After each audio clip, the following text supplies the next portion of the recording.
All right, we are live. Hey everyone, welcome back to Worldhoppers, the collaborative booktube channel where we bring on all different types of booktubers to talk about books. And today we are talking about sci-fi, thriller, and horror books.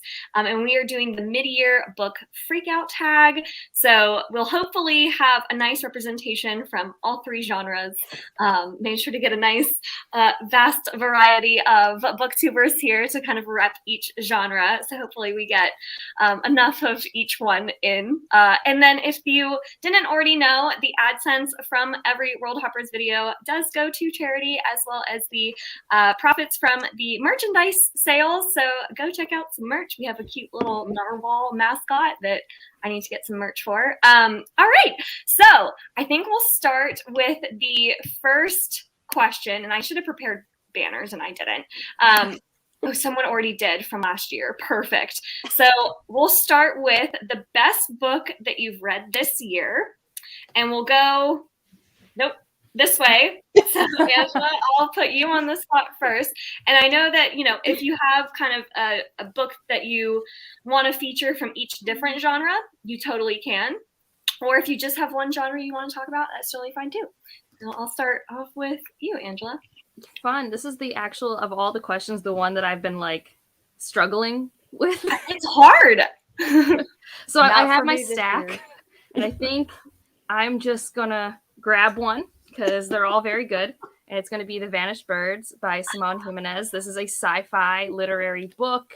And I first of all, I also love this cover and everything. And I got a copy for Valentine's Day. I never know how to talk about this book because it's a lot of vibes, which I feel like doesn't always work for people. And it's definitely, he was inspired by Hyperion, which the first book in Hyperion is short stories. And this isn't like that. But at the beginning, you do have chapters that are very disjointed from each other. And you're like, where are we going? What is the thread? But you get the thread once you're a third of the way through, and you're kind of following this found family on a spaceship. And the way traveling in space works is you go through these vortexes, and the people on the ship get out of time with everyone else. And that's a big part of things. And you see what happened to humanity because of climate change. I don't know. There's just a lot of quality sci-fi in here, and I don't cry.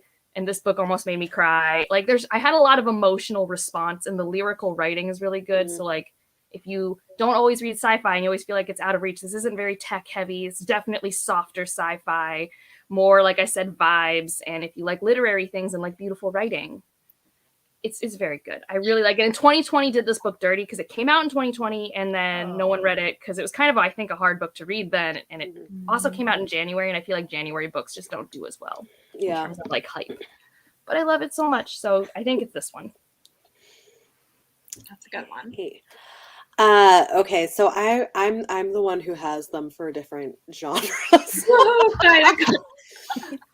Okay, so for sci-fi, my pick is kind of a sci-fantasy blend. But The Blood Trials by Annie Davenport, I love. Yes.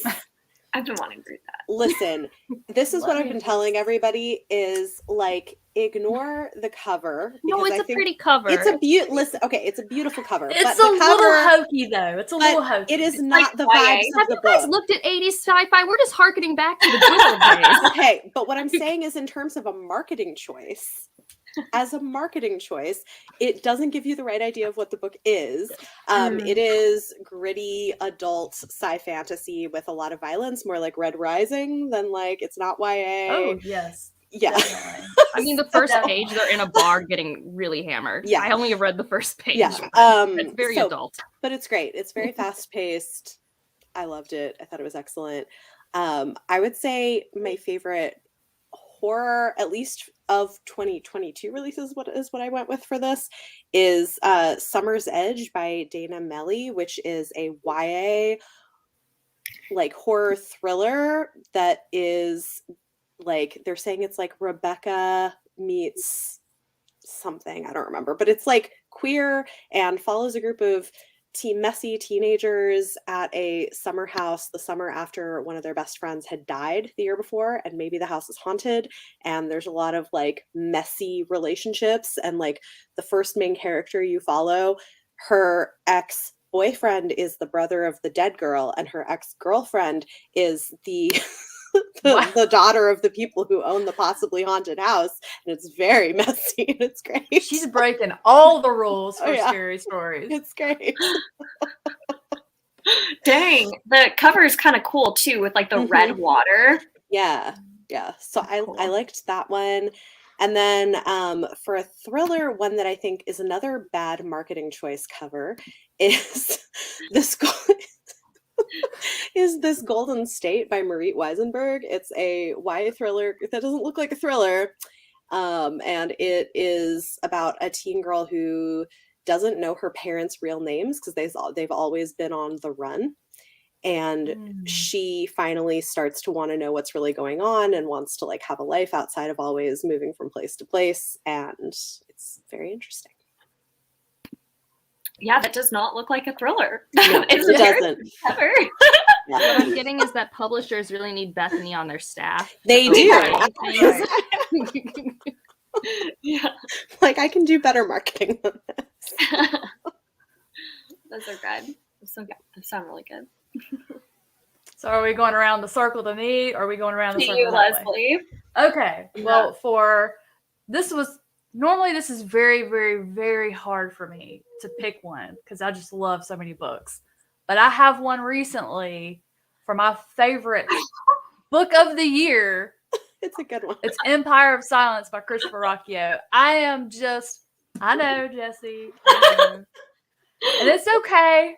It's okay. My heart. I'm just flaunting my entire course of dragon books in her face. Too. So, like we're just. Look. Did she not like either of those? Oh no, I like them. Well, too.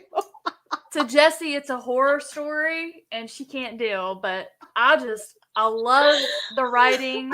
I loved the story. I love the exploration of the main character, Hadrian, and it is just poetic and beautiful, and just so many things are going on, so many questions that I want answered. This is one that you just want to take slow. Oh my gosh.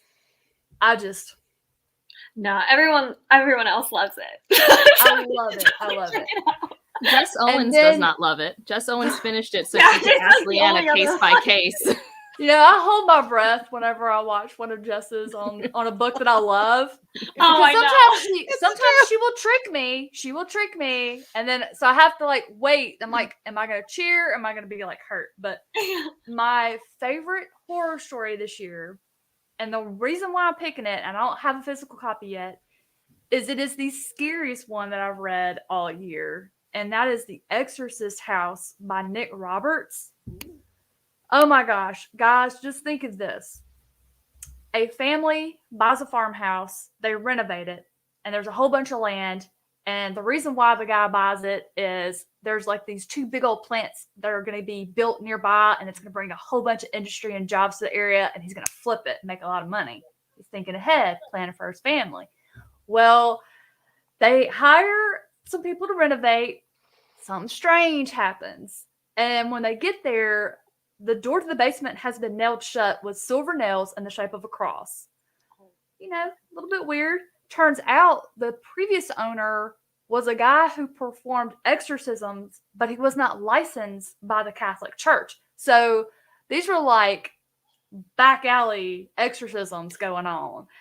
And y'all, it was so good. It was so good. Like, it had me scared. It even scared my husband. Like, I made the mistake of reading it at night, and I'm hearing this strange noise. The dogs are hearing it. I don't know what it is. I finally decide it's time for me to go find my husband. Well, he's in bed watching TV. But when I go in, he's looking at his phone. I'm like, what are you doing? He's like, I'm hearing this noise. I'm looking at the camera because it sounds like somebody's trying to put a key in our lock.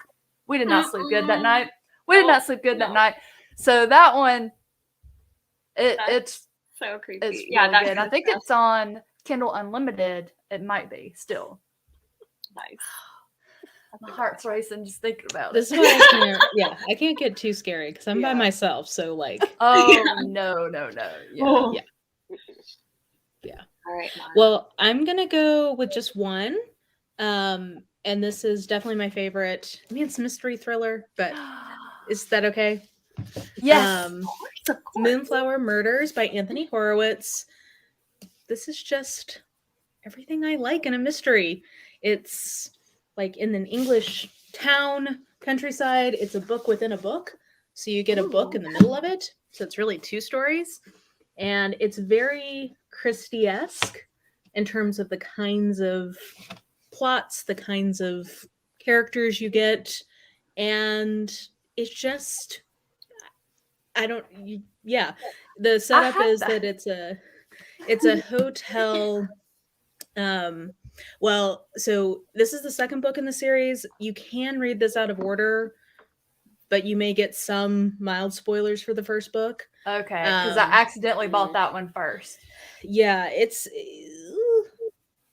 I mean, if you don't, I don't know. I'm kind of spoiler immune, so I'm probably not the best person to ask about that. I don't think it's anything too crazy, but anyway.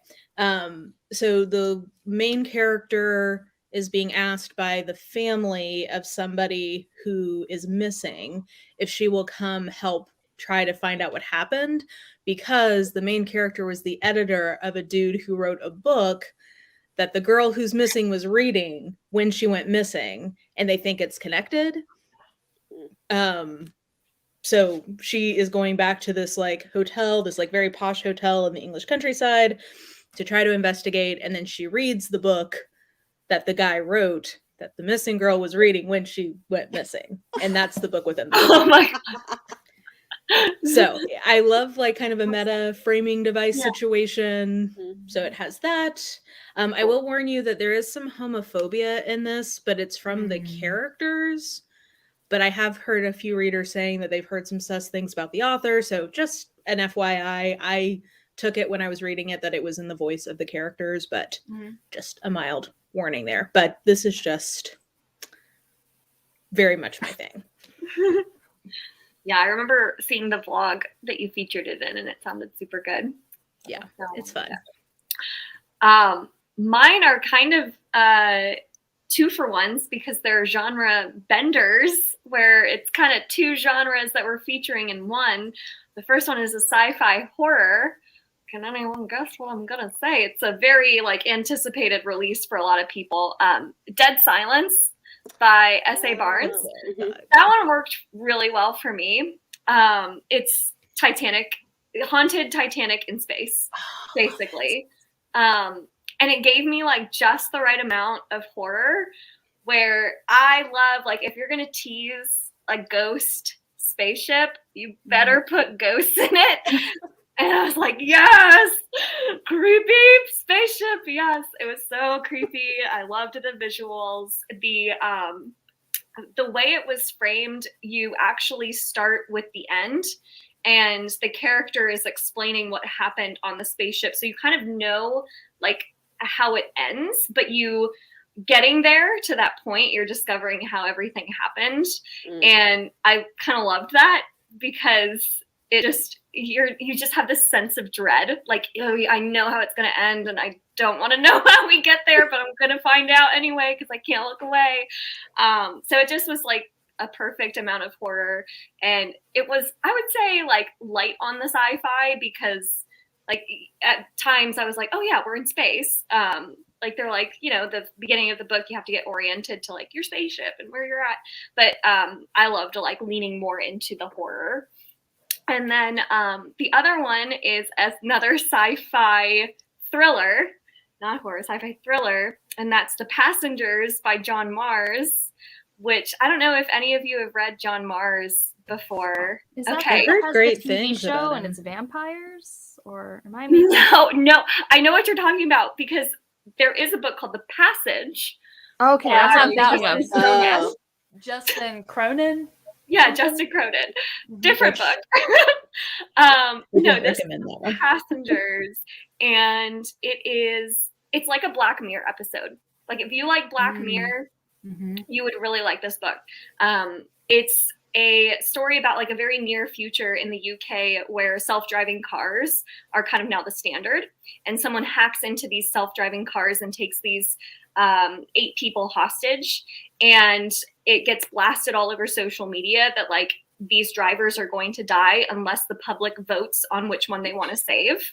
Oh my And God. it's just like, oh my God, it's just insane. I just could not stop listening to the audiobook. The audiobook's fantastic too because it's like a full cast and you get like the kind of like the sound effects sometimes. So it's just really good. So those are my two, I think, favorites. Yeah.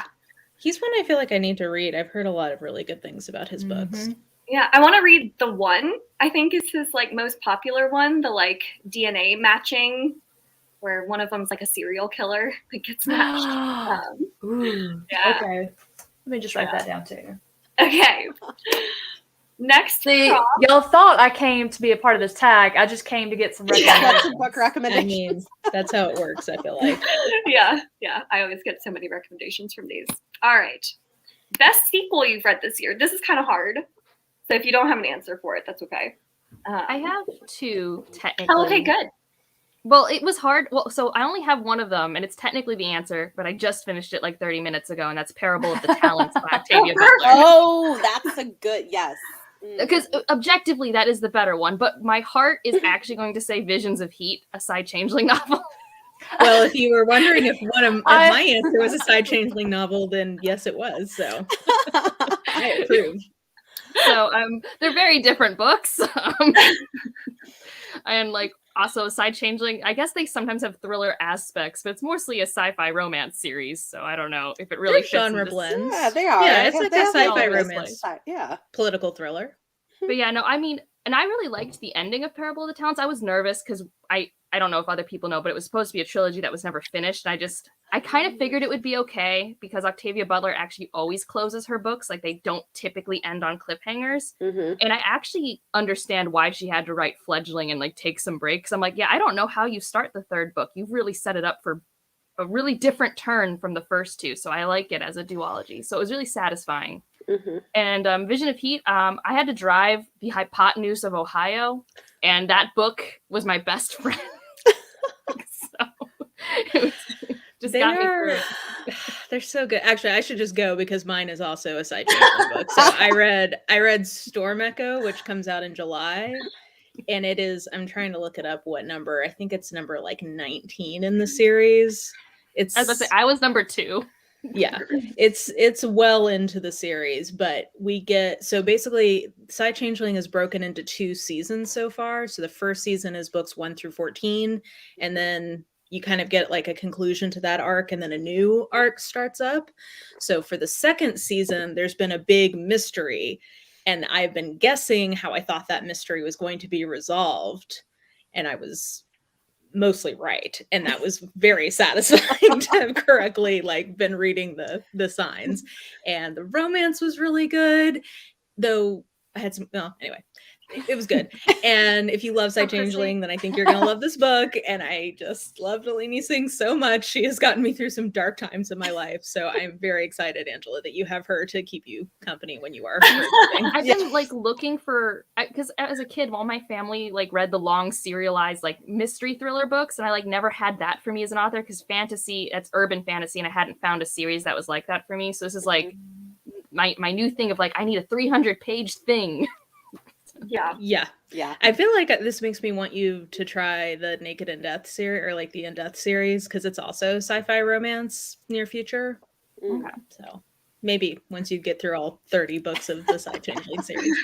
One day.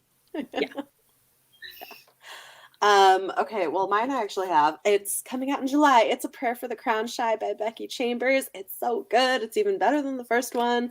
This is like cozy, soft sci-fi.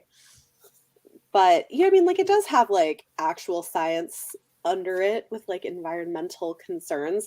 But, like, this is just such, like, a good, cozy, happy book with a tea monk and a robot. And, like, it's just lovely. It's like a hug and a therapy session. Lovely. That just sold it for me.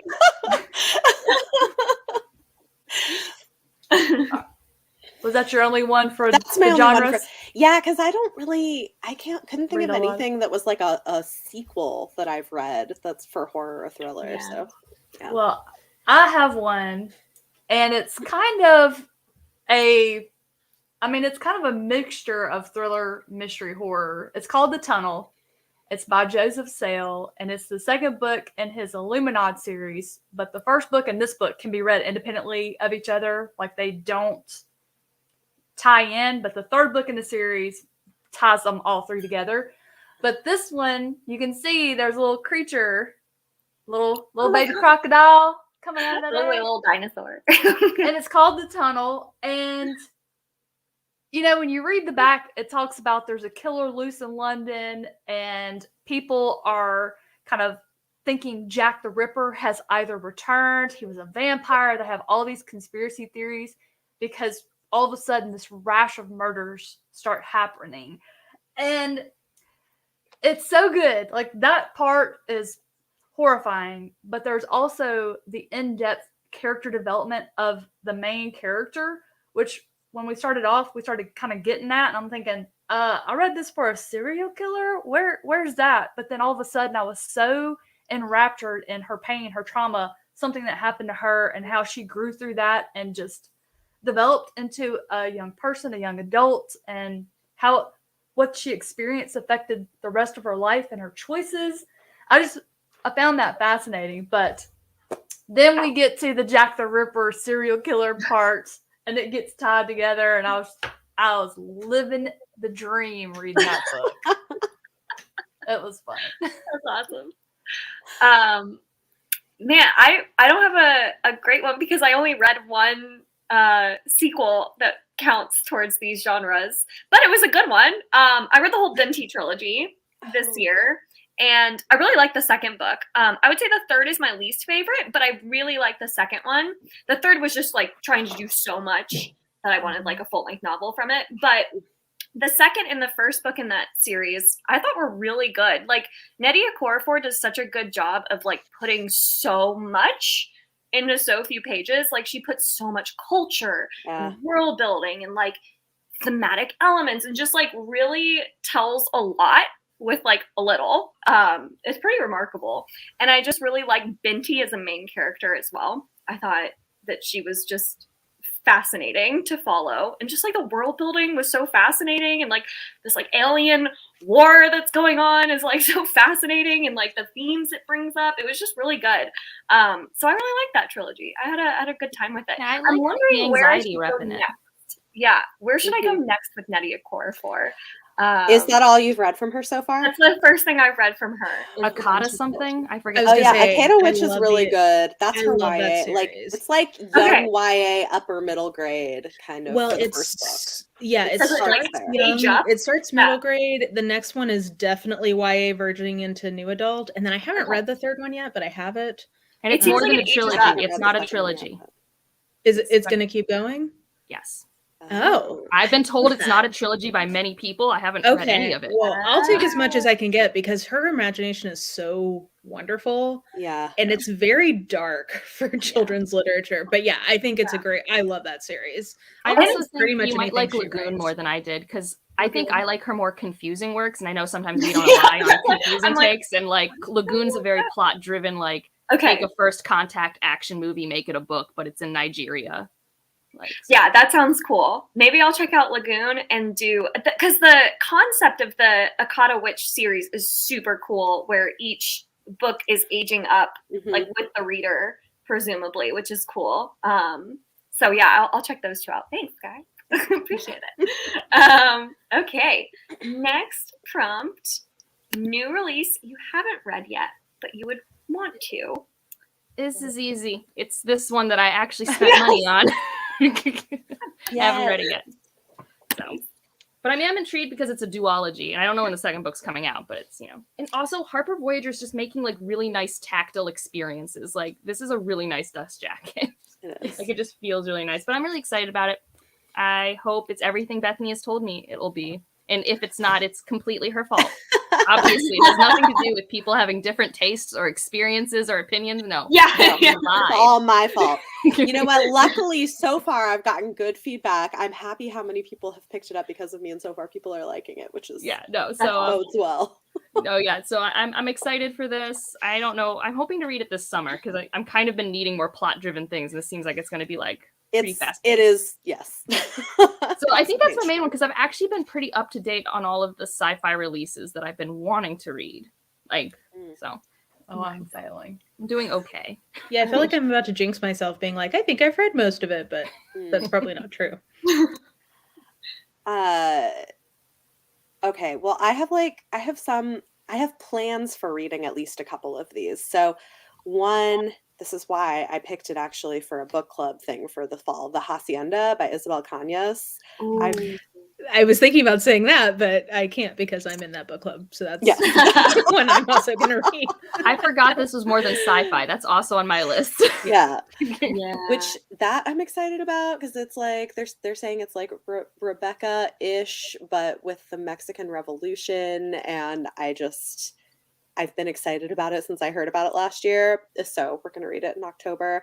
And then one I have an arc of that's coming out soon that I want to read is A Half-Built Garden by Ruthanna Emrys, which is like first contact plus climate stuff, which sounds really interesting. And they're comparing her writing to like Ursula K. Le Guin, so I feel like it's a debut. It looks good, so I want to read that. The cover's super cool. It's so cool. It's a really pretty cover. And then my thriller I really want to read still is The Book of Cold Cases by Simone St. James. Oh, I love that. That is so fun. Oh, Yeah. God. That's in my stuff to talk about for something. Oh, I love that book. So good. I really like her books, so I want to read that. Nice. Well, I chose one. I still have not read Seasonal Fears yet. Oh. I'm only 100 pages into mine too. It's over there. How is it so far? It's good. I've been moving. My brain's just been. Yeah. I'm dying to get into those pages. I'm dying. I just haven't yet. I forget that could kind of count for sci-fi because it's alchemy, and alchemy lives in a weird place in the genres. True. Yeah. True. I consider it sci-fi. I mean, it definitely has horror-like moments, or at least creepy, unsettling moments. Yeah, True. All right. I'm trying to find like I actually think for these genres, I've done a good job of reading what I wanted to read. I mean, I do want to read The Hacienda, but I'm gonna read that in October with Bethany. One thriller that I meant to read and I haven't yet is The Long Weekend by Gilly McMillan. The pitch is 3 couples, 2 bodies, 1 secret, and it's basically a couple's weekend gone very wrong. So it's sort of like an isolation thriller. It's gotten very polarized reviews, so I think that's why I've kind of held off on it because some people are really loving it and other people not so much. So I guess I could say Matthias, which is the 4th or 5th book in the Space Pirates series, basically from Ruby Dixon. I forget what it's called. The Corsairs. So it's, blue aliens in space having adventures, making sweet love to human women. Wait, I love it. Is this Avatar? I love it so much. Is it Avatar? No, they're well, I would say Ice Planet Barbarians is not unlike Avatar because it's more primitive. But these are like they're the sassy space pirate blue aliens. So they're fun. But that's been a serial she's been doing on Facebook, and I don't get on Facebook, so I haven't read it yet. I have to wait till it's bound up and released. Yeah. All right. So my sci-fi one is an arc I got from Orbit called August Kitco and the Mechas from Space. Oh, I want to read that. By Alex White. So they wrote another series that I have wanted to read for a while. The Big Ship at the Edge of the Universe, I think is what it's called. But this one is their new series, and the pitch for it is so fantastic. When an army of giant robot AIs threatens to devastate Earth, a virtuoso pianist becomes humanity's last hope in this bold, lightning-paced Technicolor new space opera series. It just sounds so fun and wild. I'm here for it. Like, My imagination is going Yeah. wild with that. Well, and the reviews I was looking at were saying too that it's also got like a central gay romance in it, and it's one of the influencer copies for Libra FM this month for anybody who's on that. nice. Yeah, it sounds like such a good time. So I'm really looking forward to that one. And This then cover is so much. it's so like extra. I just love it. It's so loud and I love it. And then the thriller choice I have is I really want to read Insomnia by Sarah Pinborough. Oh, do you have it? Oh my god, I want it. Oh, so good. I loved Behind Her Eyes. Like, you love it or hate it, right? Because the ending is just, I can't say anything. If you know, you know. But I loved it. I'm in the love it camp. And so I'll just read anything from Sarah Pinborough. And this one sounds like the mother of these two sisters, they had to go into foster care because she had like sleeping problems. And there was like a horrific incident one night with her. And now, like, the daughter is having sleeping problems. And she's like, oh, no, am I, like, taking after my mom? And so it's, like, an unreliable narrator story. You don't know if, like, stuff that's happening is in her head or if it's real. I love those kinds of stories. And just her twists. It's so crazy. Does not disappoint. Okay, good. I'm so excited. So those are my picks. All right. Most anticipated release for the second half of the year. This was I had so to hard. Google this because I have mostly fantasies, but I did find a sci-fi I'm very excited for. I have so many. We're gonna have the same answer. I don't think so. I mean, at least I'm not sure. But this one's The Genesis of Misery by Neon Yang. Yeah. That one, I mainly because I really one. liked the first novella in the Tenseret series, but I didn't love it, and I still need to finish that series of novellas. But I just felt like this is an author with such cool ideas. I want to see what they do in a novel space. Yeah, I need to ask Tor for a copy. That's super cool. It is. Oh yeah, It's the a really cover cool looks cover. amazing. Yeah. I don't know. Love that. Yeah. So I don't know if that was the one you were thinking of, Leslie. Do you know what it's about? No, don't tell me. I'm just gonna read it. No, but this pitch. Listen, it's a reimagining. Angela, turn your volume down. I'm just gonna listen. It's fine. A reimagining of Joan of Arc as a space opera. Oh, that's fine because I actually am like uncultured and don't know anything about Joan of Arc, so I'm still. I was obsessed with her growing up in school. Like, I did every report on her I could. I love her. I have consumed so much media inspired by Joan of Arc and still have no clue. There was a really great movie when I was like in the late 80s. I loved. There was one that was more recent too, and I can see the actress's face, but I can't remember her name. Oh yeah, there was. I don't know if I saw it, but they did do a movie recently, and it was actually a pretty good movie, a pretty good adaptation. But Angela, we'll find you a History Channel special for you to get caught up at some point, so you can.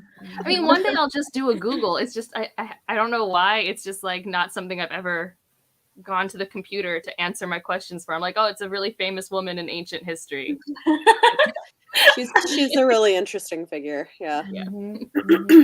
I think did she pretend to be a man? Is that part of her thing? I don't remember. Nope. Okay. No, Joan of Arc. She just whooped tail. She had short hair. She cut her hair off. Okay. Yeah. But regardless of the pitch, that cover is really good, and I really like that author's ideas. And yeah, I feel like there are never that many like sci-fis that I like really want to get to at the end of the year, and I don't know why.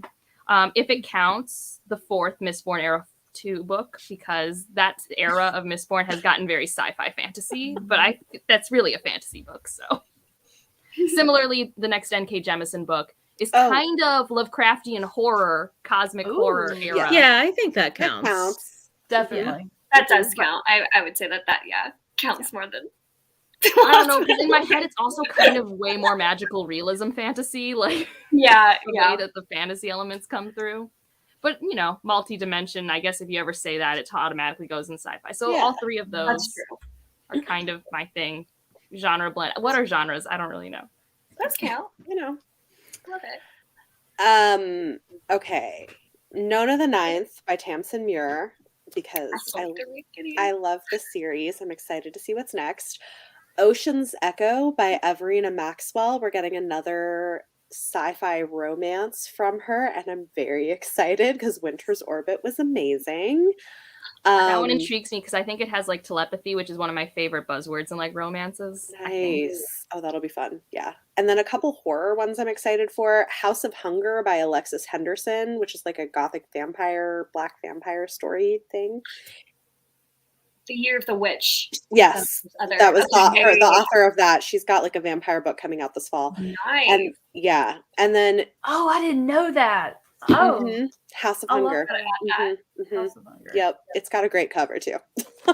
Jeez, I bet. I love your other one too. Be making notes. Yeah. And then one I'm curious to see what the reviews are, but like it sounds like it could be good, is there's a YA one. Tiffany D. Jackson is doing The Weight of Blood, which is like a Carrie take on Carrie. Oh yeah, I've heard of that. I want to see some reviews. Same. I mean, same. But like I'm interested. Yeah. And then Mara, I think you've actually read this already, but The It Girl by Ruth Ware. I really enjoy her writing a lot. That's on my list. That's one I want to read. It's good. Ruth Ware is just a really good writer. I think if you love like a shocking new innovation and mystery thriller, people are not. I have a feeling people are not going to love this one because it doesn't have. Yeah. I think a lot of innovation, but she's just such a good. I don't care. I just like her writing. Yeah, like, her writing is good. Her characterization's great. Like, I think it's interesting because the heroine or like our main character is pregnant, so that adds some stakes. Interesting. So, yeah. Well, I had a one for horror, but it got pushed to next year. Is that Grady Hendrix? No, it was Don't Fear the Reaper, the second book. Oh, yeah. Oh. He has. Okay, I just saw it's not on Goodreads yet. The audio book? But he has another book coming out this fall. Yeah, it's only on Audible, and I pre-ordered that sucker. Oh, what was the look, it's like a babysitter something or other. It is. It looks so creepy and really. This is me and Stephen Graham Jones. Somebody said, "Hey, did you see this?" And I just clicked the link and hit pre-order. Literally, that's why I didn't even remember it. I didn't know it was audio only, so I'm gonna do that now. Insta buy. But the top pick that came to mind when I read this question was Upgrade by Blake Crouch. That's mine. I pre-ordered instantly. He's another Insta buy author for me. And I mean, all this stuff is always in sci-fi, but I read it, and to me, he writes love stories. That's always what I pull out of his stuff is that love story. It's just so beautifully written. So those are my picks. Yeah. Okay, I just pre-ordered it. It's called The Babysitter Lives for anybody who's interested. It's gonna be so even good. that title. That's a good title. It looks really creepy. Yeah. Really good. I saw it on NetGalley and I was like, what? What I want to know about Upgrade when it comes out is if the main character is going to be the same main character we've had in Recursion and Dark Matter, because I think we need a new person. I know they had different names and different occupations, but it changed their dialogue. They were the same person. Yeah, they were the same, and Recursion did it better. I'm sorry. Recursion having a second POV was essential to me enjoying it more than Dark Matter. See, I love Recursion. I'm not here to hate on Dark Matter. I'm saying I want him to write a new character. That's the only book I've read from him was Recursion, and I was pretty underwhelmed by it. Try the Wayward Pines trilogy.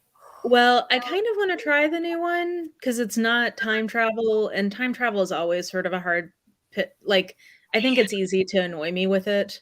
Mm-hmm. And he did. I was like, you are not as deep as you think you are in this book. But I would that's why Dark Matter annoyed me, because I'm not going to say the sci-fi element, but it was basically just magic. But he was pretending it was hard sci-fi, and I'm like, sir. Fun.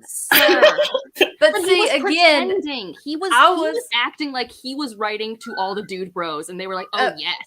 See, and I didn't pull that out of it. It was the love story for me, like the whole. It was a toxic love story. I didn't Oh, like it that. wasn't. Anyways, I want to stop. I don't like dark matter. It's not fun for me. Oh. I haven't read either because they don't sound that interesting to me. Fair. You've got enough on your plate, Bethany. I don't Yeah. think you're No. you're hurting for another book. I to be don't looking feel forward like to. they would be a new favorite for me anyway, so it's fine. I've got two sci-fi ones that I thought I'd mention. One is Station Eternity by Mur Lafferty. I've really liked Mur Lafferty's stuff in the past. I like her writing. It's kind of snarky, and I think Six Wakes is a great sci-fi mystery thriller. And this one is a sci-fi mystery where it's basically a girl who's like Jessica Fletcher in Murder, She Wrote, in that like wherever she goes, there's always a murder for her to solve, and she's trying to get away from it. So she books herself a vacation on a space station, but it seems like murder still is going to follow her. So I know that I like the way Mur Lafferty does a sci-fi mystery. So, and that, I mean, I'm obsessed with Murder, She Wrote. So that was, yeah, perfect for me. And then Blitz by Daniel O'Malley, because that is, it's kind of sci-fantasy. Like it's sort of like what we were talking about with the Middle Game series from Shauna McGuire of like, it's like alchemy kind of, I don't know. It's kind of in the middle, but I'm obsessed with the Rook. The middle one, oh gosh, what was that called? Stiletto. That one wasn't as good, but the Rook is one of my probably a top 20 favorite book for me. I love that book.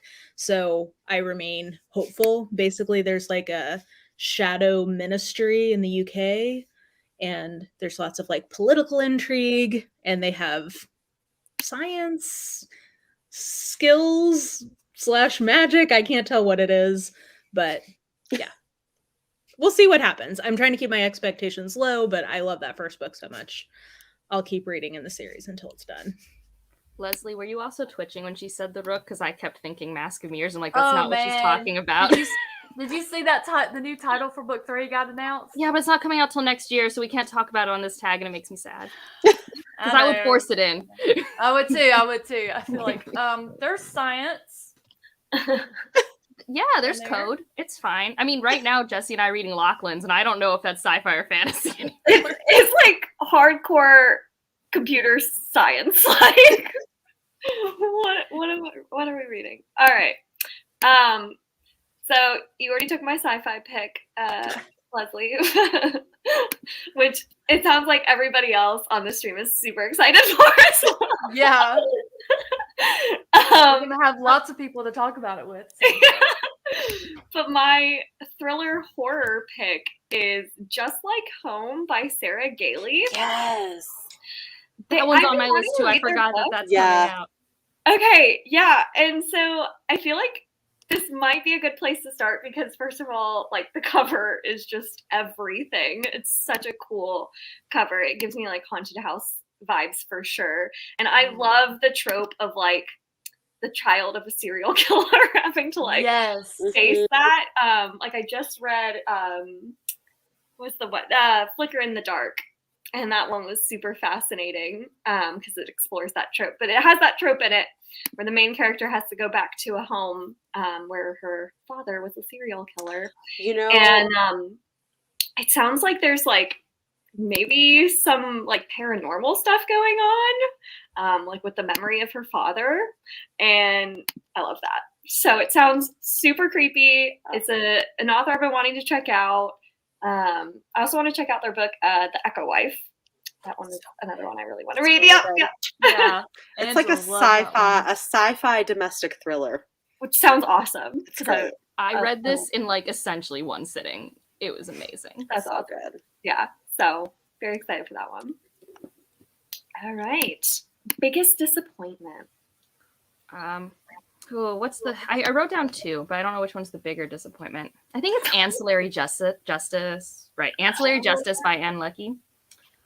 Mainly because a lot of people compare it to Nine Fox Gambit, which is one of my favorite space opera sci-fi series, because it does have really convoluted world building. It really has interesting commentary on themes and stuff. Like, it's one of those books where I definitely can see this is good literature. This is a good book with good ideas. It is well crafted. I honestly cannot tell you why I did not care, but I could not have cared less about anything that happened in that book, and that was really disappointing to me because I was hoping it'd be like a new trilogy that I, would read and a new author.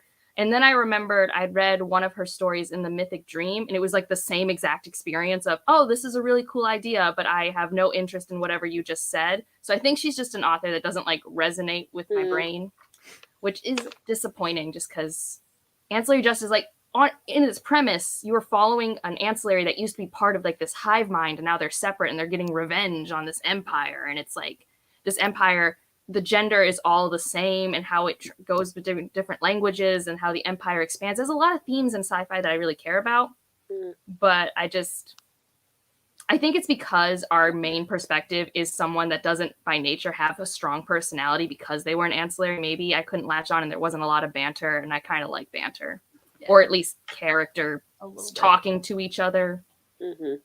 So, but I mean, I don't know. I love Nine Fox Gambit so much. So anytime someone's like, it's like Nine Fox Gambit, I'm like, yes. So I was sad.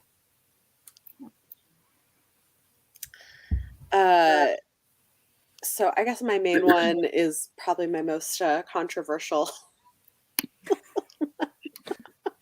But I really did not like Project Hail Mary by Andy Weir. Oh my god! I feel like every Worldhoppers video I get on, I just have to deal with Project Hail Mary hate. Jesse, Project Hail Mary won the Goodreads Choice Award. You're fine. It's fine. Listen, yeah, I was not a fan. But I liked The Martian pretty well, so I thought I'd have a good time.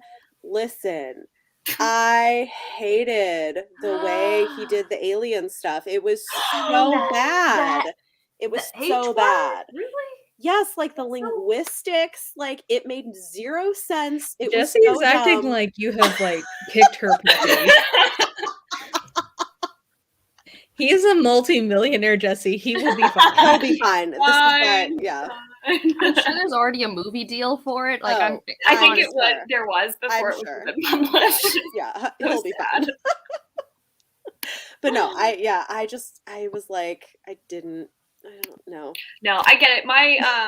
My uncle, like totally outside of BookTube, was like, I couldn't stand the language thing. Yes. Like, yeah, like I get it. Like I was like, you've got to be kidding me. Like, okay, so you like have perfect like tonality, and also like you're kidding me, in 3 hours you have like a lexicon of 1,000 shared words. Like what? No, and you happen to use the same mathematical systems. They're just really smart. Math is like the one thing everybody has in common.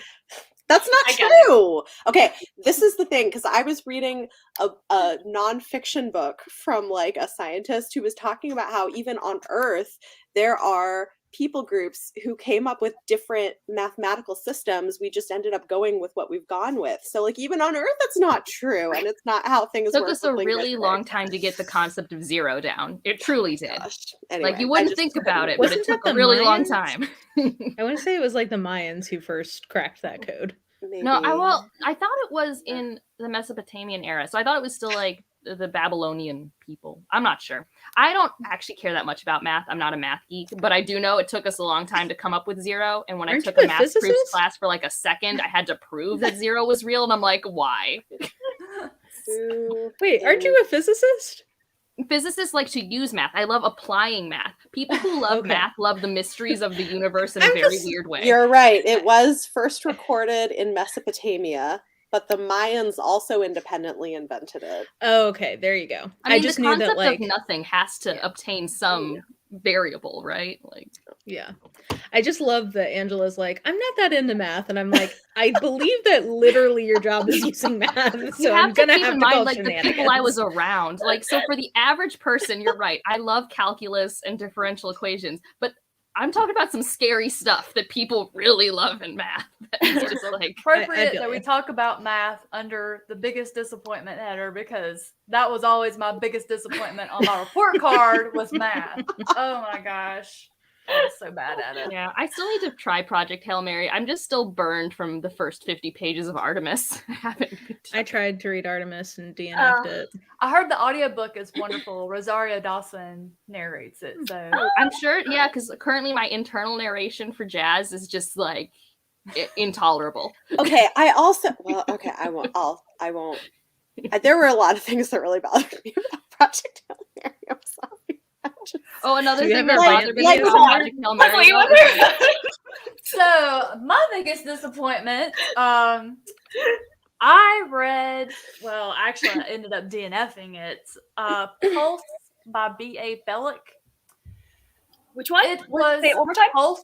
It's called Pulse. Pulse. And it's futuristic, but not so far in future that you're going to be lost. It's just a little bit advanced than where we are now. I think there may be 30 or 40 years ahead of where we are now. And I never could quite figure out, it read like a screenplay. It was very flat. And we bounced around, like each chapter was short and it was one character. And then we go to a different character. And I never got to know a character well enough to get any kind of relatability. And sometimes we would be with that character in the present, and then sometimes we'd be in the past. And all I could really figure out is there was this big rave party that was being planned by this company called Pulse. And apparently they were taking over the world's technology. And there was these people who did not like Pulse, and they were plotting to like go to the rave and protest. I'm not sure.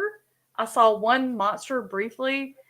It just, I couldn't connect. Just couldn't connect to the characters. Had no idea what was going on with the plot. And it was just like a screenplay. It was just kind of laid out. There weren't really a whole lot of fleshed out details to it.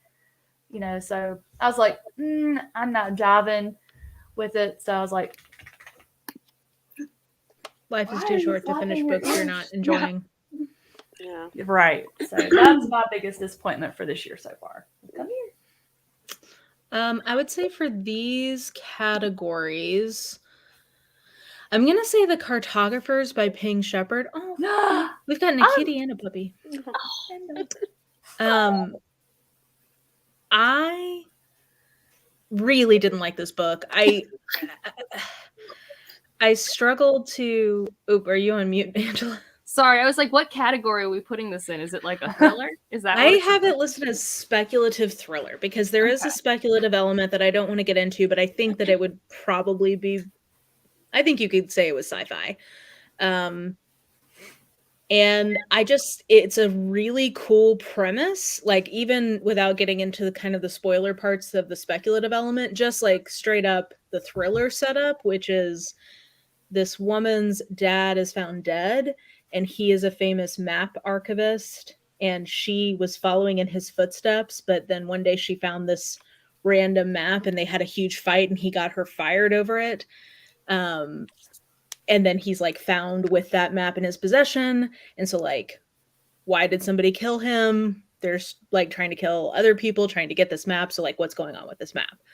So it's a really cool setup. It is tooth-achingly boring. It is so dull. And it's such a cool setup that it's like insulting to me how boring this book is.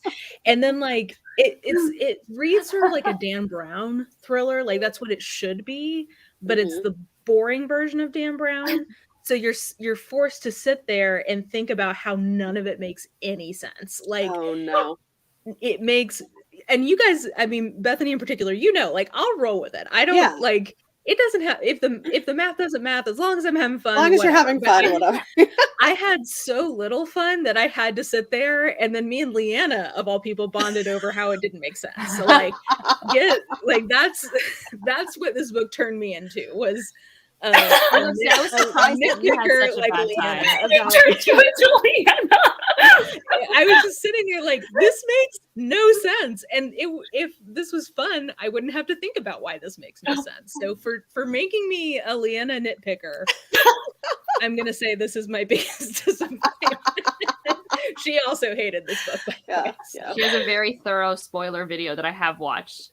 Oh, I should go watch that. We chatted about it, but I should go see what she says. She was one of her 1-star reviews of like, I actually want you to know what happens in this book because I don't want you to read it.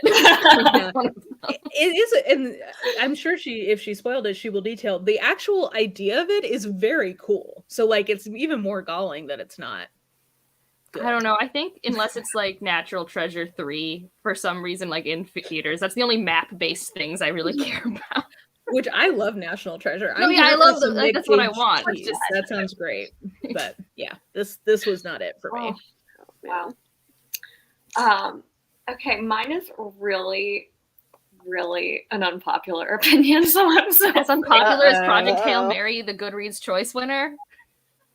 I'm really afraid to say my disappointment. Okay, I need to preface. It is not that I disliked this book. It was a 5-star prediction, which is the reason it is disappointing. It's Parable of the Sower by Octavia Butler. Okay. I also have this as a 5-star prediction, so I actually appreciate you saying this because I can temper my expectations. I think it makes more sense in its duology because I think as like a first half, it's like fine. Like I give it 4 stars, but in the context of the entire duology, I like it way more. Oh, that's interesting. Okay, maybe. I agree. Okay. This makes me want to read the second one then because I was not like the second one more. I think based off because it has more perspectives and it's her daughter reflecting on her mother, who's the main character in the first book. I mean, I really liked the first one, but I also think I gave it like 4-ish stars. Oh, this is good. And Parable of the Talents is the one that won the Nebula. Like that's the one that won the awards. Oh, okay. Well, Jesse, I'm gonna read Parable of the Sower sometime soon. So if you want to keep going with Parable of the Talents, maybe we could buddy read it. Yeah, I'd be interested for sure because I was not going to read it because I just. Well, first of all, I mean, it's very different. It's very.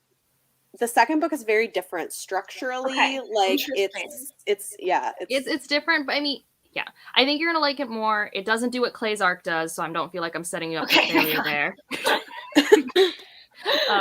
And also, you know, you're being really tame. I have to be on live shows with Tammy and Aaron who hate Parable of the Sower, and we're talking about Parable of the Sower. I gave it like 2 stars. I thought I was like the only one.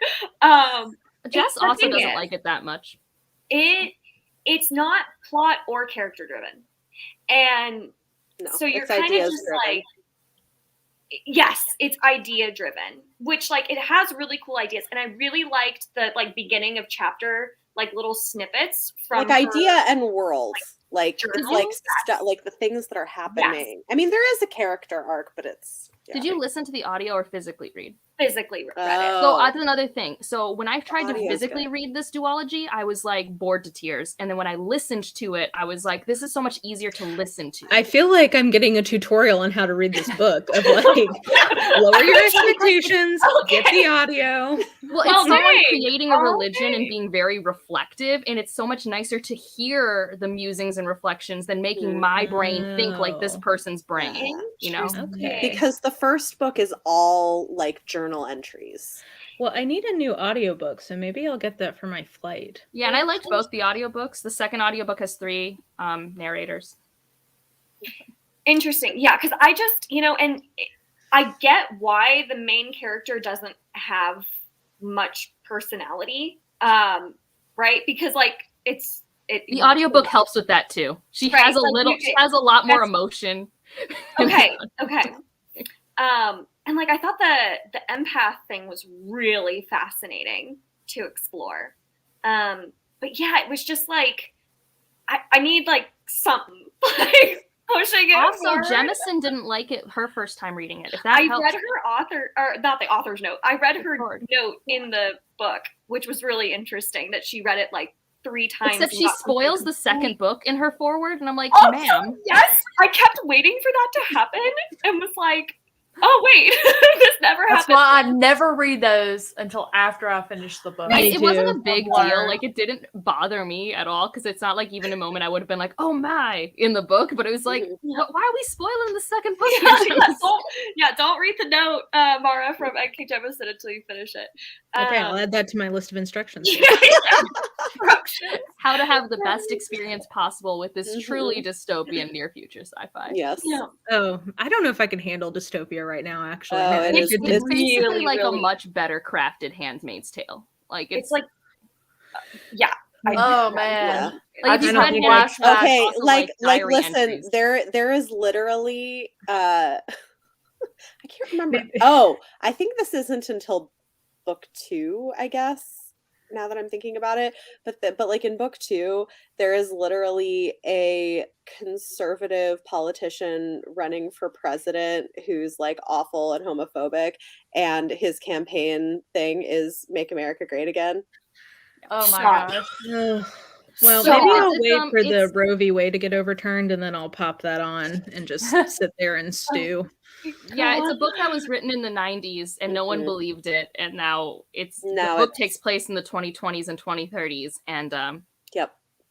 Yeah, that was the other thing. I have to read the second book because everyone was like, yeah, like predicted the future. And I was like, The second book's the one that gets all the acclaim. It's like, Yeah, it's the second. Yeah. it's why okay, Okay. this is the second book. Well, then. Jesse, I have to read it because it's on my 5-star prediction list. So if you want to buddy read it, we can buddy read it and try to get through together. Yes, when you get to the second book, let me know. Okay. Because I'll definitely read the second book with you. And I will make sure it's the audiobook this time. I still had the physical around in case I wanted it, but Yeah, like, I like flipped through with some of it too, but I Okay, started yeah. Parable of the Talents Okay. just with my eyes, and I was struggling. And then the minute I immersion read it or switched to audio, I'm like, oh, this is going fine. Okay, well, I thought that this was going to be like a super controversial thing. see, But book 2 is on my favorites list for the year. oh, wow. Okay. I mean, It's All right. again, if you hate it, you really can just good, blame but Bethany, not Blame me. me. It's all my fault. It's fine. Yes. All right. Biggest surprise. Eh. We won't do Oh, all yeah. of the questions. I was gonna say, I'm I'll glad do- we're doing this one because I wanted to make sure my answer. I wanted to make sure I mentioned it. Oh yeah, which ones aren't we doing? Someone put that in the private chat so I can make sure I talk about the books I want to do. Okay, we're gonna do 2 more after this because we're already at an hour. So we'll do biggest surprise, and then we'll do book that made you cry and book that made you happy. Oh, okay. Okay. That's fine. That gets me to talk about the stuff I care about. I've already talked about 2 of the books for those, so And I can then add this into here. Okay. Yes. Cool. These 2 will work. All right. So these are surprised me for different reasons. The first one I'm going to talk about is The Last Conquista. This is my 1 middle grade of the year. And the reason why it surprised me is I read basically less than 1% middle grade in my entire reading all year. And this was like a 4.5-star book for me. Like objectively, like I couldn't put it down. I was so engaged. And it's for a middle grade, very anxiety inducing. The premise is we have Petra, who is leaving Earth. Earth is, we messed up, right? Like we don't, the classic sci-fi premise, we messed up Earth, we need to leave Earth. She's allowed to leave with her family, and they're going to be in a sleep, and while they're sleeping, they're going to learn skills, so when they wake up on their new planet, they can do stuff. By the time that she wakes up, people have taken over the generation ship. Things are not okay. And she is someone who has a lot of science skills she learned, but she also is a storyteller, hence the Last Conquista, that means storyteller. And she's just such a strong character who has to figure out what to do. Where is her family? How does she get people out of this situation? It's so stressful. This won the Newbery, and I'm so happy for it. The cover is so pretty. But also, people always tell me, you didn't look at the naked hardcover. It's so pretty. Because this was going to be my favorite cover thing. And like, okay, here's the inside cover. It's very pretty. And also, Bethany, it's not a weird texture. yes, I noticed. Like See Bethany's one of her 2 videos for discussion. So that one surprised me just because I knew I would like it. A lot of my friends said I would, but normally middle grades are like 3.5, 4-star reads for me. And this one was truly just like, I mean, I bought myself a copy. I'm really happy to have like a scientist Latina character who loves art like on my shelf to show to one of my kids. Like I just, Yeah, so you great. sold the hell out of that to me. So Yeah. oh yeah, it's so good. tapping over to Amazon. My second one is just more of a personal surprise journey. Like I was excited for this book, and that's Goliath by Tochi Buchi. Okay. I asked for an arc. I almost DNF'd this after 50 pages because I was not vibing. And then I finished it and then instantly asked for a finished copy and reread it the same month. And now it's a 4.5 star, one of my favorite sci-fi books of all time. It's really good. It's really good. It's really hard to read, but I also don't annotate all the time. And these are like all of my tabs.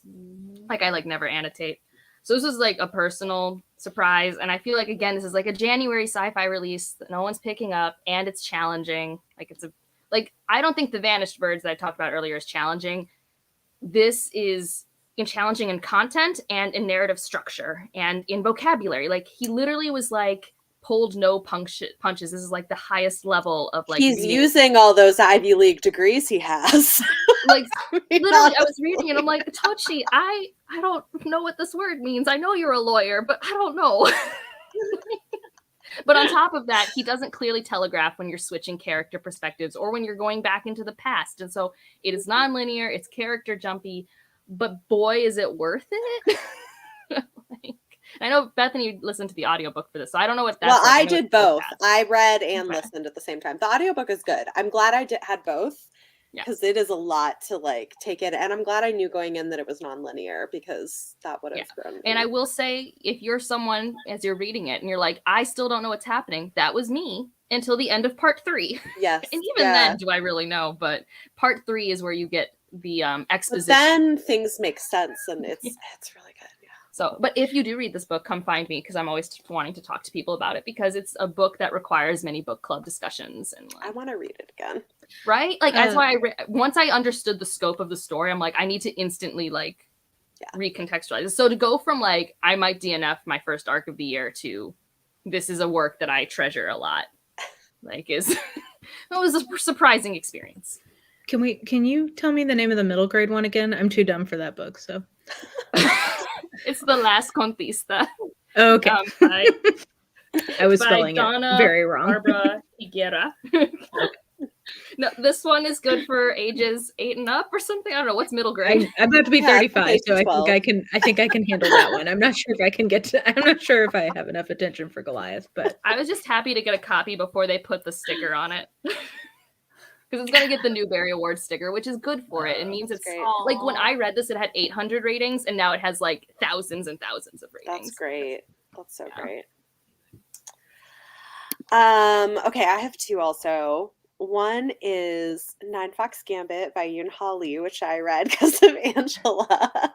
And I loved it. I had been nervous because people are like, it's so complicated. It's so hard to understand. And so I was like nervous that it was going to be too smart for me. It was so good. I feel like it's not as bad as people make it out to be. Like, I sort of feel like if you have some experience reading sci-fi and you can just go with it until things start making sense, you'll be fine. And it's excellent. If you don't warn people that it dumps you in the deep end, that first chapter is not going over well. That's true. I mean, like it doesn't like things slowly make sense. It doesn't like info dump world building. It kind of throws you in and you don't totally know what's going on at the beginning, but like it makes sense and it's really good. I loved it a lot. I thought it was fantastic. So I'm glad I read that. I'm so glad you read it and that you liked it. I was very stressed during that vlog.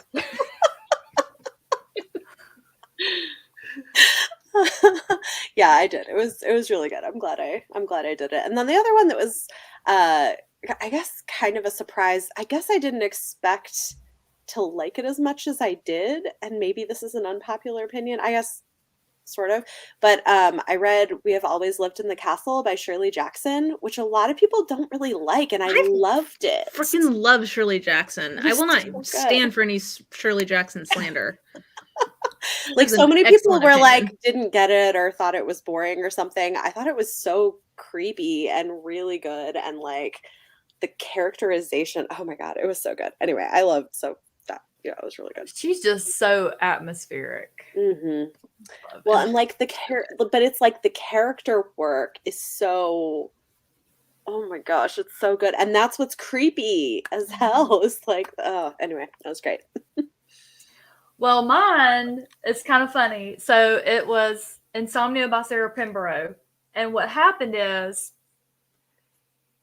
I was always deathly afraid of turning into my birth mother. She was bipolar, manic depressive. And so I had that fear going in. So when this one Emma's about to turn 40, and that's when her mother got her insomnia and things went south, and she's dreading her 40th birthday. So I could relate.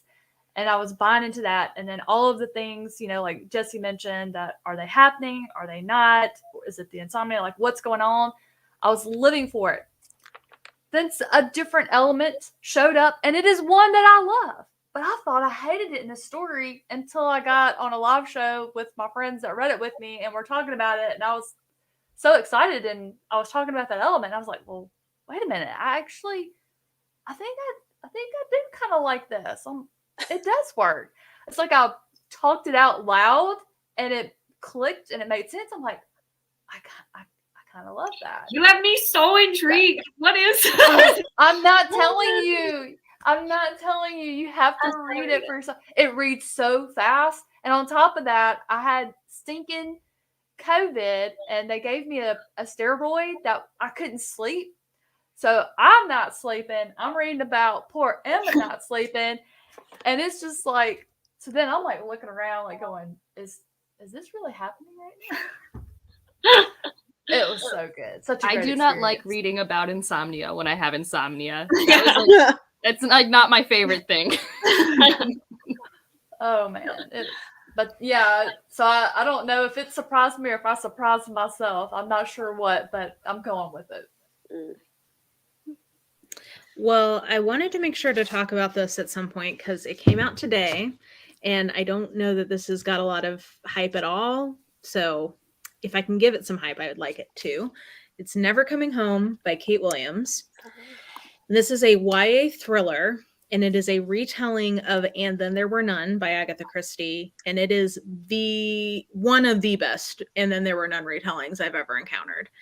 I picked this up on a whim because if I see Agatha Christie retelling, like, I'm here for it.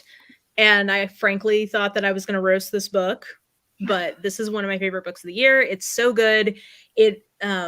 So the setup for this is that it's all of these influencer teens, and they're basically being brought to what they think like, And Then There Were None meets Fire Festival. And it's brutal AF. So I actually think that this could be a good, like, I'm an adult who wants to try YA thriller, or I'm a teen who's ready to start trying more mature books. Because this does not pull punches on the gore, and it's just super, super good. And I don't think it's getting a lot of attention, but it is really well written, really well executed. And if you've read And Then There Were None, there are definitely nods to it, and you'll definitely know kind of the progression of the story. Like, it's very clearly a retelling, but I actually did not correctly guess who definitely, I had, like, the person who did it was on my list, like my short list, but I wasn't sure which of them it was. So even if you've read the original, I think you could still enjoy this. So Kate Williams, Never Coming Home. Down. This is creepy. Got it. Nice. My biggest surprise is Runaway by Harlan Coben, which Harlan Coben I know is like a very prolific mystery thriller author. It's one of those that you see in every airport, you see on every shelf, and I was like, whatever. And I was at McKay's, which, Mara, I'm sure you know McKay's. It's a fantastic local used bookstore here in Nashville, and picked it up on a whim. I'm like, yeah, sure, I'll read it. I could not put it down. I stayed up super late, and I don't have a ton of books that keep me up late at night, where usually reading puts me to sleep at night. And this one, it kept me up. I could not fall asleep. It was about a man who is looking for his runaway daughter who has gotten into drugs, and just this really horrible scene. And it is just the way he wrote the family relationships was fantastic. I cared so much for this family. I'm like, oh my God, I was just in it with them, and just so much stuff that happened where you're like, oh. So it's just so good and very heartfelt as well. Yeah, so I was like, okay, well, I guess I'm checking out Harlan Coben. I guess there's a reason why his books are everywhere. But yeah, I saw your video on that one, and I'll put that one on my list to read. Yeah, it's really good. So yeah, that was definitely my biggest surprise. But did not expect that to be 5 stars, but heck yes, love it. So, yeah. All right. He's one I feel like I need to try at some point. And I've never done one of his, but he's got like you're saying, he's got to be popular for a reason. So yeah. There's something consumable about how he writes that makes him an airport read. Yes. Yep. It is a fantastic, like, quick, one sitting kind of airport read for sure. Mm. Right. Book that made you I am cry. so unoriginal with this, but it's the Paper Menagerie by Ken Liu. I need to read that so bad. Which Worldhoppers has a whole chat where we gush about this book, Hidden Girls, and Dandelion Dynasty, although we do no spoilers because no one in the chat had read everything. But just so you know, if you want a spoiler-free discussion of why we all really appreciate this author, that exists. Yeah, this is just like, he taps into the injustices of the human experience with sci-fi and fantasy stories really well in this collection. Like, you don't even have to relate to that character super well to have empathy towards them. Like, the titular story, The Paper Menagerie, is of a young person who is first generation American. His father's American. His mother came over, I believe, from China. And she doesn't speak English very well. And he gets bullied at school, which causes him to separate himself from his culture and his mother because he wants to be American. He wants to fit in. And that story hurts a lot. I think it hurts regardless of your backstory, but I'm also first generation American with not very strong ties to my culture. And it's just like, oh, gut punch, regrets. There are other ones in here that resonate with me. When he chooses to go historical fantasy and pulls from 20th century history in Asia, it's like, ouch. It's just hits you in the feels. I've been told by Leanna I don't warn people enough that this hurts you. So here I'm saying it. This will probably hurt you. I don't cry, but it definitely like hit me in the feels. Like I don't know. There's a lot of little individual human moments where like the injustices of it all. It's just like, I don't want you to be bullied. I don't want people to be mean to you. And then there's just the real world problems he also puts into this. So he is just really great, up there with Ted Chiang as one of my favorite short story authors. I'm working on that one right now. Ted Chiang is fantastic. I mean, he knows how to write a short story. It takes him years to write one, which fair. But no, yeah, this is the closest I've come to recapturing that. This is one of my only 5-star short story collections. Like, I guess technically not everything in here is 5 stars, but the sum is greater than the parts or something, whatever that cliche line is. So. So I don't know that I have anything in these categories that like really made me cry, but the one that I thought came closest was Parable of the Talents by Octavia Butler. There's some scenes in that. There are some scenes that are like pretty emotional with like parent-child relationship stuff that like made me a little teary. So yeah. I think that book made me more angry than sad, but I understand the moments you're talking about. Yeah, like I towards cry like in towards books all the the end. time, so I'm assuming that will destroy me. Probably, yeah. Oh yeah, it's either, I'm a like, crier. I think I had a mini problem. It wasn't Parable of the Talent's fault, but you know, like how we're just inundated with our real life problems all the time. Like I think because of my numbness that I've acquired as like my protection from that, it kind of carried into this book. Because I'm like, oh yeah, because it's just like now. Right. Like, so. But no. Was that your only one, Bethany? Yeah. I don't cry a lot, and especially for these genres, I'm like, Oh man. So, I know, I'm with you. I'm like, I've got to figure out what my most recent one I cried in. So we can be the criers down here. Well, I cry a lot in fantasy, but usually my other genre that I cry a lot in is horror. And it's kind of like what Angela was saying about her Ken Liu collection. So this one has some social injustice in it, but it's called When It Rains. It's by Mark Allen Gunnels. And one day there's no rain in the forecast. It starts raining, but it's not rain. It's some sort of jelly consistency. So we're on a college campus. There's some people nearby the college bookstore, and they take cover.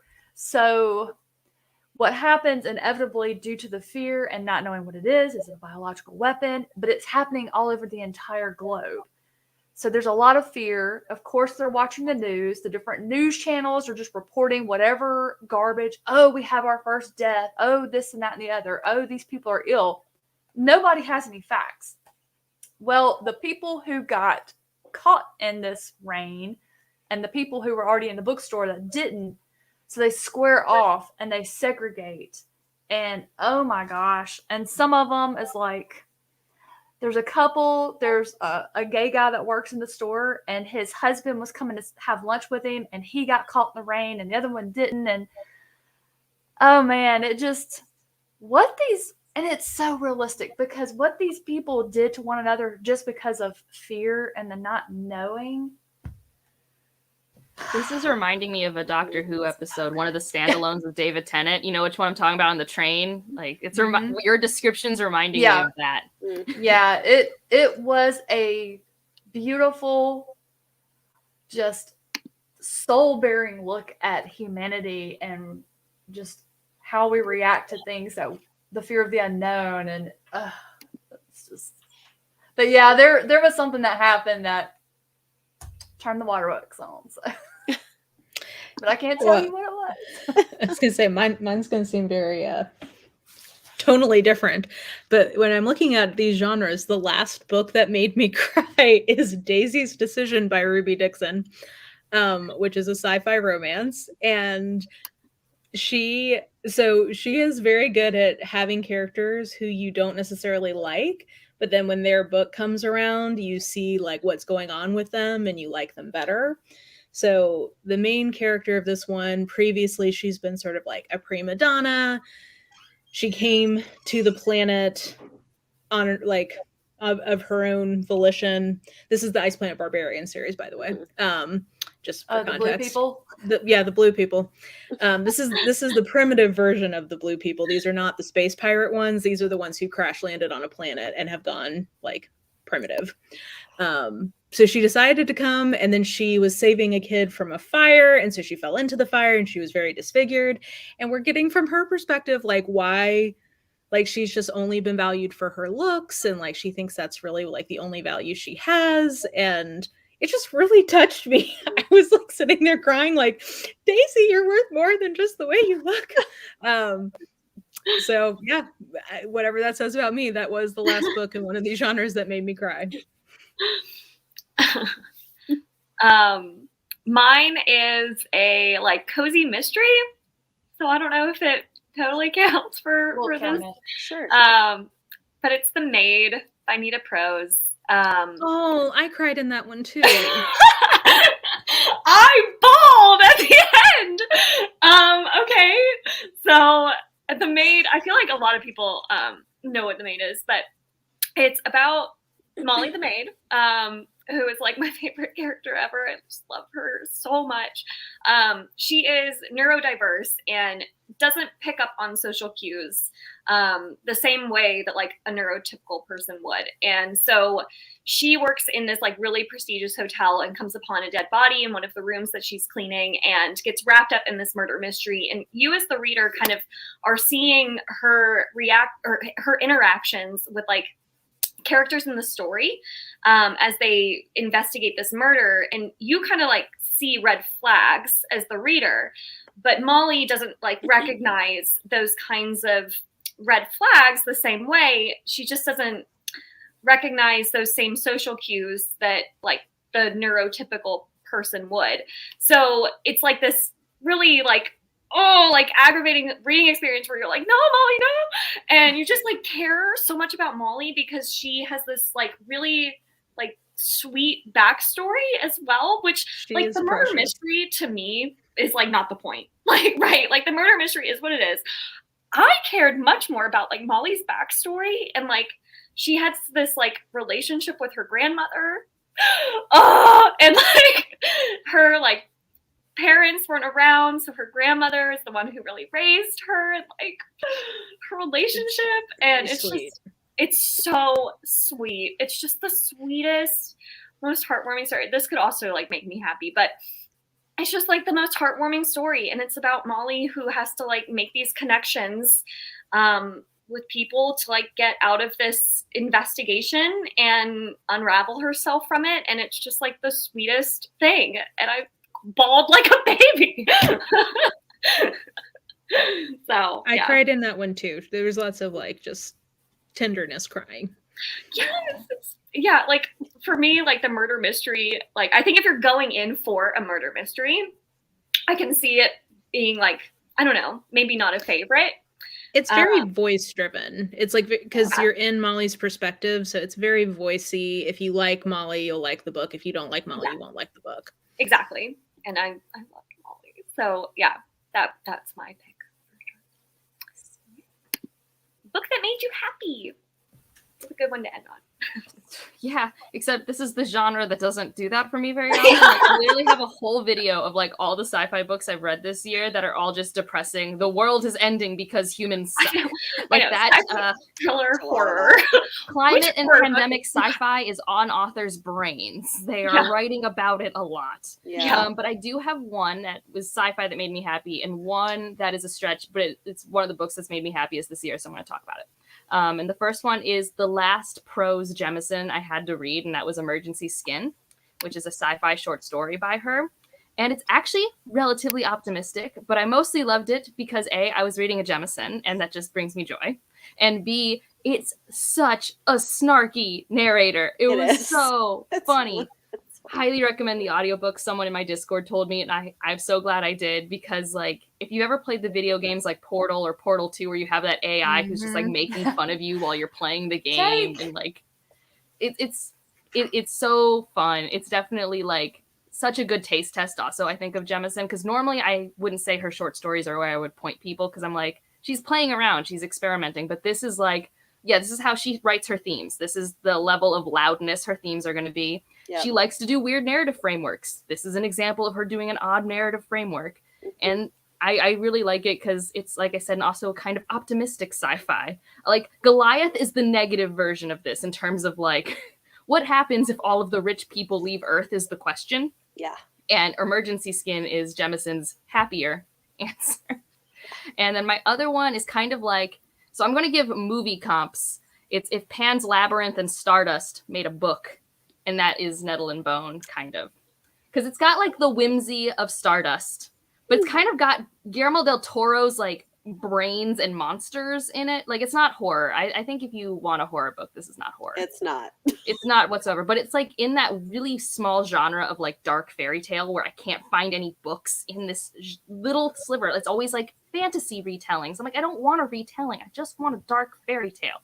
That's all I want. So, like, this and The Changeling by Victor Laval are, like, two books that I kind of put in that. And this just brought me joy. There's a team of people that come together that are just, like, the best found family I've read in a really long time. It has a slow burn romance, but I was completely invested the entire time. And, like, I'm going back to Amazon. I was connecting to, like, a chicken. Like, there's a chicken character in here that I would, like, die for. Like, I don't know. This book did things. And I was... It's so short. I read it in like 3 days when I was like really depressed. And also, the main character in this is Mara. So Mara, if you're ever looking for a book with your name in it, it's not spelled the same. So your favorite character in the book, I assume. Oh, she is. She's 30 years old, and she's like completely doesn't know what she's doing with her life. And I'm 29, and so that was just like, yes. Like, do you like books with characters with your name? Yeah. But so I don't know. I was really hoping I'd like it because I'd read one other short story by T. Kingfisher, and I really loved the banter in that. And I'm like, if you can write character interactions that I love, we are gonna have a great time. Then you'll love The Hollow Places. Oh, I'm so excited. I have so many T. Kingfishers to read. Yeah. I thought that book was a comedy at first because of the character interaction at the beginning. And then all of a sudden, things got dark real fast. But, I have that one. I've not read it yet, though. I want to read that one. I think it might end up winning a patron book club for later in the year. So I'm excited about that. But What Moves the Dead is so good. Because I didn't love Nettle and Bone, but What Moves the Dead is about to come out. It's a novella, and it's the one that's the House of Usher. It's fungus, and I can't do the cover. I like won't read it. That's You like know the that one books thing are a I thing, can't right? You don't handle. have to I don't buy like them. Yeah. Well, if you can't do Fungus, don't read it. But it is really good. It's a retelling of the fall of the House of Usher, and it's excellent. Like, Yeah. I'm not a fan of the like rabbits on covers recently. Like the it's new cute. Alex I mean, Stern they're book. creepy. The new Alex Stern book it shows violence. I don't understand the marketing decision there. I don't know what that cover. It's so scary. I'm like so glad I don't own Ninth House because like I don't think I could own that cover. I'm just like, I that's do. disturbing. Well, Under the Dust Jacket is really pretty on Ninth House, so I wonder if it'll be the same for. Yeah, maybe I could just take. Maybe you can just have them naked. Yeah, It's so scary. because that's like what I do with my Stormlight is I don't keep the covers on them because I have unpopular opinions about the Stormlight covers. You don't like the story. They were I'm with going you for there. 90s fantasy, and that's what they did. That's just not my favorite era of fantasy I cover art. love those covers. I like them too, but it is very 90s fantasy. You're not wrong. Also, I'm with you, some of Angela. the covers spoiled the other books, and I hate that. I'm not going to say which cover spoils books. I don't want people to go looking, but there is a cover that spoils a major part of a book. I'll type it in the chat for you, Jesse. I don't want to do it here. I think I know which part you're talking about. Mm-hmm. Yeah, I was just about to type that. Yeah. It's a major spoiler. Yeah, I can see that. Yep. Okay. So book that made me happy. I've already talked about this one, but A Prayer for the Crown Shy by Becky Chambers made me happy. That was an easy one. It was great. It was very just like cozy and joyful and like, I don't know. It's one of those things too, books like that, where I can see how some people might find it boring if they don't like those moments, but like it has like these things like, you know, like taking a hot shower after a really long day where it'll describe that feeling, or like having a really good meal after working really hard and like what that feels like. It has those kinds of like, I don't know, I like that, and not everyone does, but like I like that kind of sort of, I don't know, that's cozy evocative stuff. Yeah.